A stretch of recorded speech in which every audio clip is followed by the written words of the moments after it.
First question है हमारा, हिंदी भाषा में हिंदी साहित्य का प्रथम ग्रंथ कौन सा है। क्वेश्चन को ध्यान दीजिए। अब यहाँ पूछ रहे हैं हिंदी भाषा में, ठीक है, हिंदी भाषा में हिंदी साहित्य का प्रथम ग्रंथ कौन सा है। अब हिंदी भाषा में हिंदी का प्रथम ग्रंथ कौन सा है, ये रहेगा हमारा शिव सिंह सरोज, ठीक है। हिंदी भाषा में हिंदी का प्रथम साहित्य ग्रंथ कौन सा है, शिव सिंह सरोज। किसके द्वारा लिखा गया है ये, शिव सिंह सेंगर के द्वारा। इससे पहले मैंने आपसे पूछा था कि हिंदी साहित्य का प्रथम ग्रंथ कौन सा है, ठीक है। इससे पिछली क्लास में मैंने आपसे पूछा था हिंदी साहित्य का प्रथम ग्रंथ कौन सा है, तो वो कौन सा था, वो था गारसा द तासी द्वारा लिखित द ला लिटरेचर हिंदुस्तानी, ठीक है।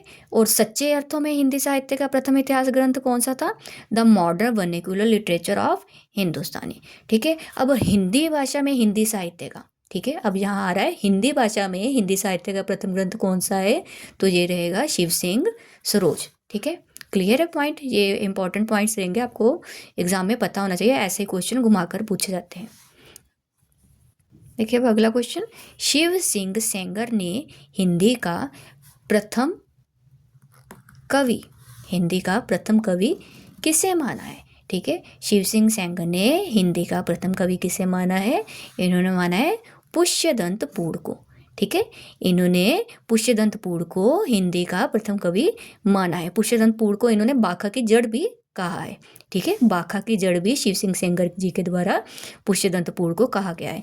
और सरहप्पा को सर्वमान्य रूप से हिंदी का प्रथम कवि स्वीकार किया गया है, ठीक है। राहुल शंकरित्यायन द्वारा सरहप्पा को हिंदी का प्रथम कवि माना है और सर्वमान्य रूप से इन्हें ही स्वीकार किया गया है हिंदी का प्रथम कवि, ठीक है। क्लियर है।